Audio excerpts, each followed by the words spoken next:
मैं क्या बताऊं क्या है सैयद हुसैन की, मैं क्या बताऊं क्या है सैयद हुसैन की।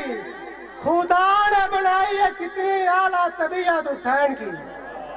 ते सोना कोई ना है पित्तल बराबर है, सोना कोई ना है पित्तल बराबर है। चंद तेरी चमक ते भूल गया, एडा दिलबार की माता कोई ना है। जेडा लान शमशेर सी मोल गया ते सट्टी रखिए उन तेरिया नीतां ते। निगो सावे ताई होल गया ते बेकदरिया बानू लग सकिया तेरे शहर दे विच ताई रोल गया। ते दिल जिथे आखी उथे ला छोड़ी, दिल जिथे आखी उथे ला छोड़ी। साडा कोई इतराज ना सी, असी खुश है अपनी किस्मत है। साडा वक़्त भी निभदा रासी बेलफर्ज तेरिया यादां विच।